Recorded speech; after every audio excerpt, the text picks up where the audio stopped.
Talking about the newspaper review now, we head straight away to what the papers are saying about big stories at this time. Beginning with this Nigeria, its head or lead story is called an audacious move about gunmen attacking President Buhari's convoy.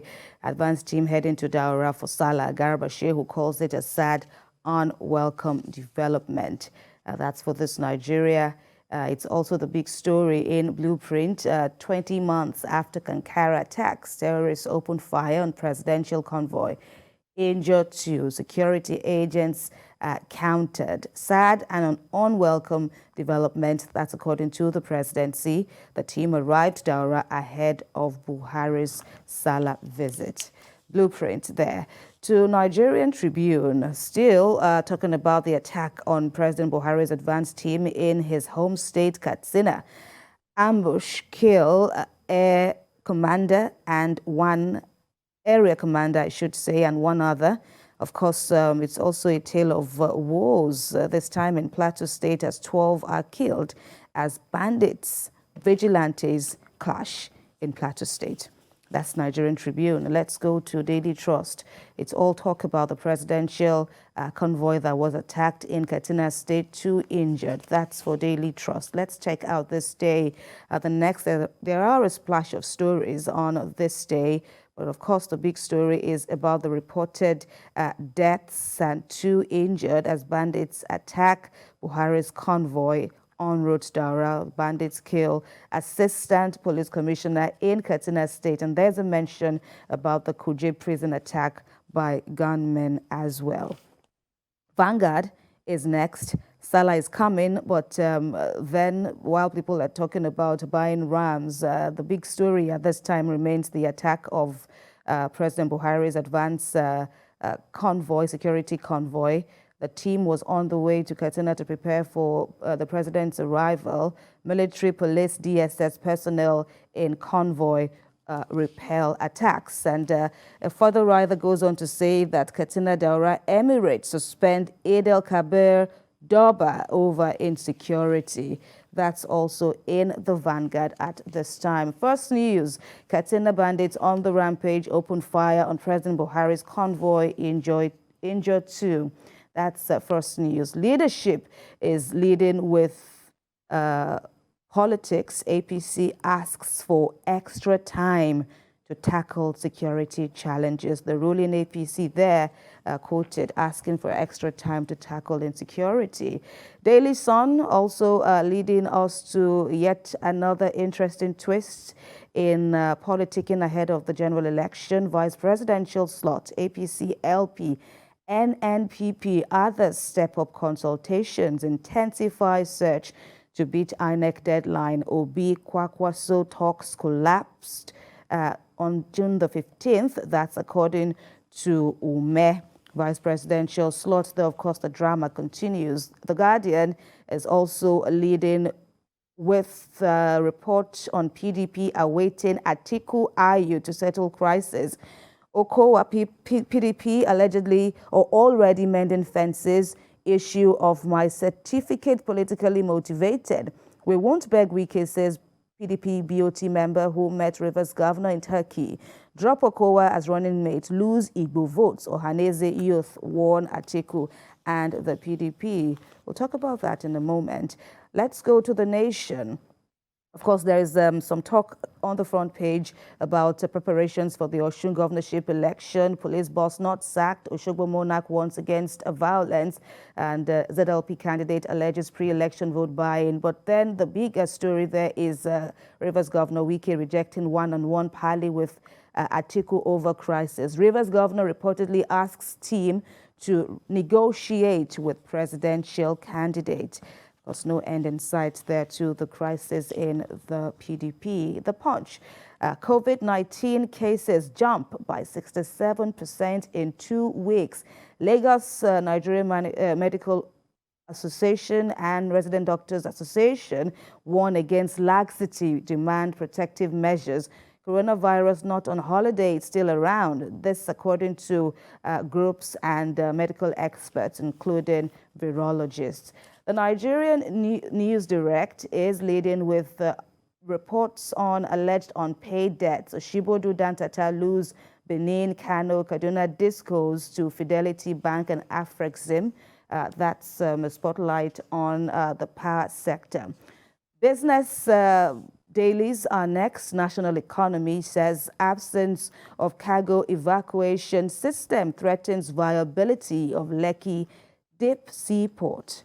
National economy. And finally, at this time is business day, input costs and floods, seeing shrinking agricultural output. We'll get to this during the course of the program today, talking about food inflation, food crisis, depending on how you see it. These are indeed dire times for the common man, having to purchase more for food.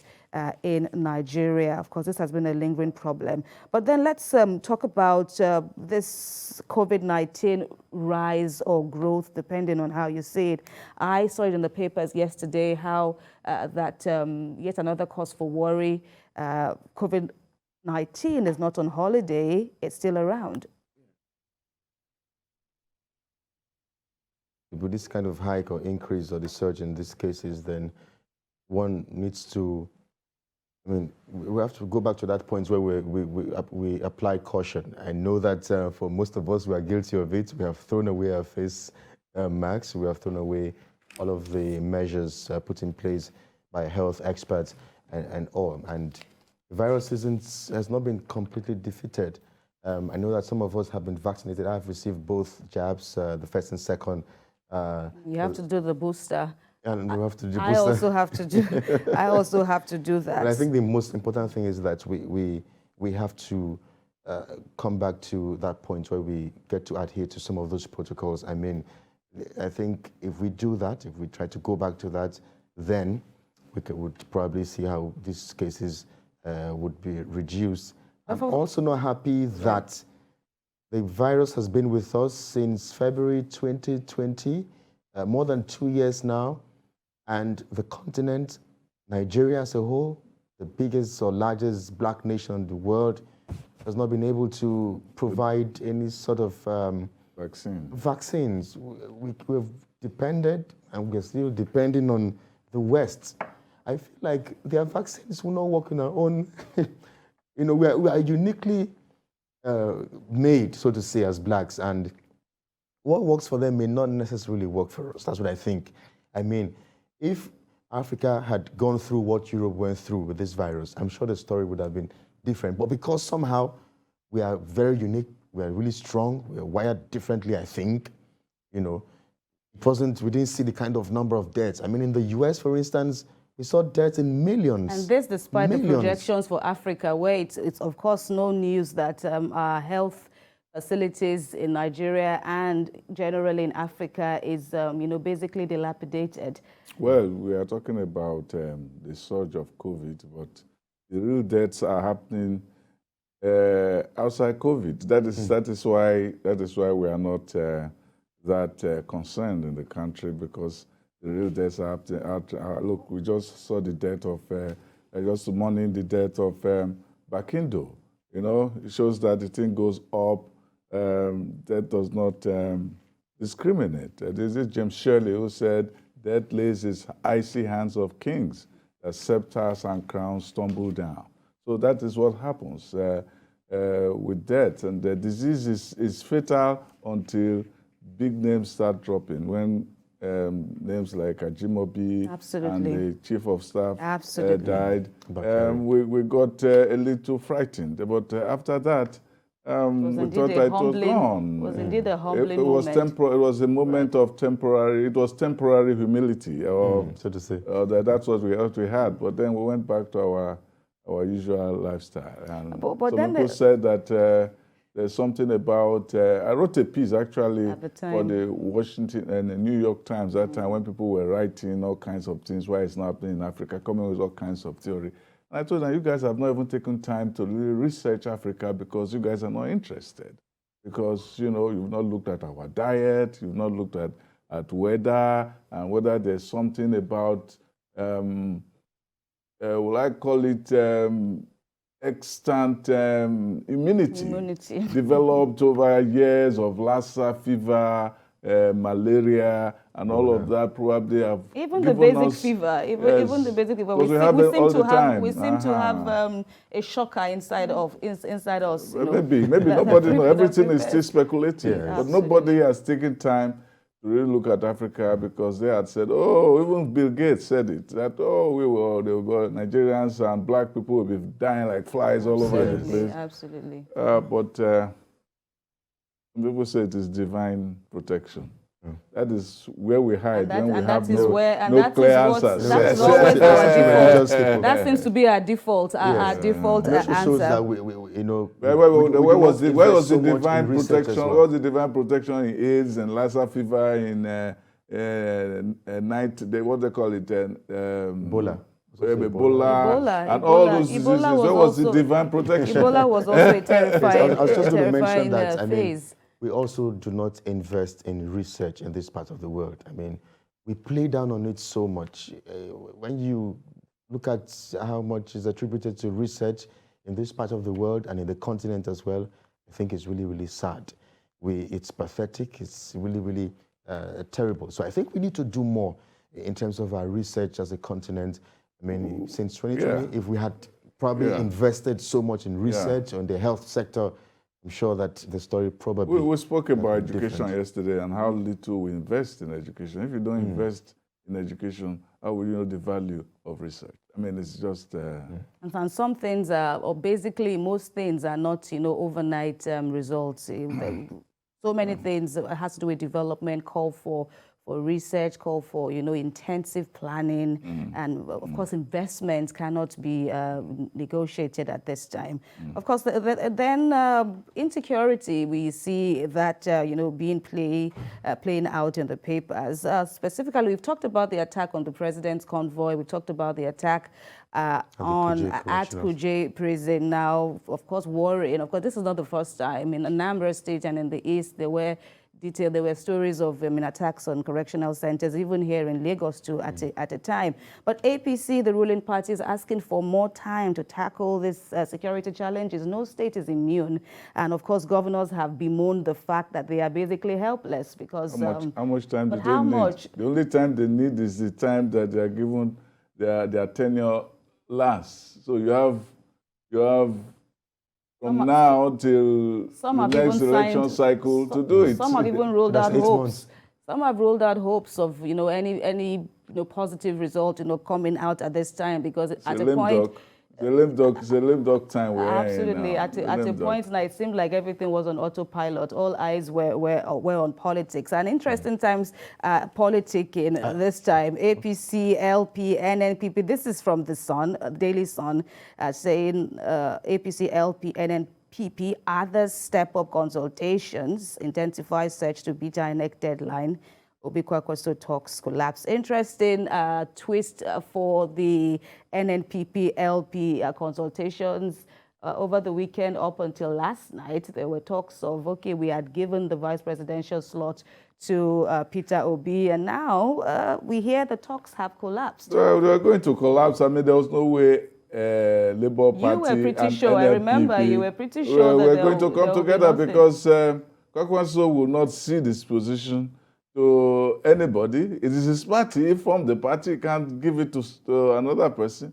And Obi and his obedience, no matter how much of a rabble-rousing crowd they are, they have now been seen as the stormy petrel of the internet, because if you are not with them, you belong to the devil. If you are with them, you are the saint, even if you commit crimes and so on. So you cannot see an Obi go and play second fiddle to anybody. It will be like decapitating the king.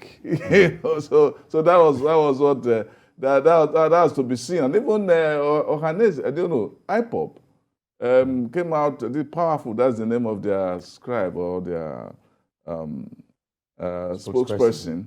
Who said that, look, Obi has nothing to do with us. We are not Obi, and Obi is not us. Obi has never supported us, has not supported our cause. So it was warning Kwakwaso not to associate them with Obi and so on. Then in the case of Wike is still playing what do you call it, the ostrich? is still sullen and flamboyant at the same time. It's not talking, and his silence has become very colorful, even as colorful as his own rhetoric. All right, gentlemen, time is not our friend. But I was just going to add just in a few talk on seconds and that on Nigerians about the will drama really we're have to, seeing. some Nigerians are really hoping and praying for that alliance and coalition between the NNPC and LP. NNPP, We want a strong third force. We want a strong opposition because the PDP has failed as an opposition party. So especially for the younger generation, they are still hoping. Some are still hoping. I hope the younger generation know what they want, because they are full of. If it's the kind of crowd you see of the so-called obedience, then we are back to the NSAS riot and idiocy that we saw. The NSAS movement has collapsed into the obedience. Yes, the NSAS movement was a capital failure. Was a failure of a generation. That's what it was. The NSAS movement was a failure of a generation. They could not organize themselves. But some youths they could not organize themselves. Some youths will not agree with you. They don't have to agree. They failed. They failed. The evidence is there. They couldn't come together. They had no leadership. Gentlemen, just we've the run same out way of the time. obedience But have the no statement was leadership. made, Sam. All right, gentlemen. A statement of what? A statement of failure? They were not able to. What was their agenda? They were not able to Kelly, sustain this is anything. an argument that we may never hear the last of. No, it's a fact that they failed.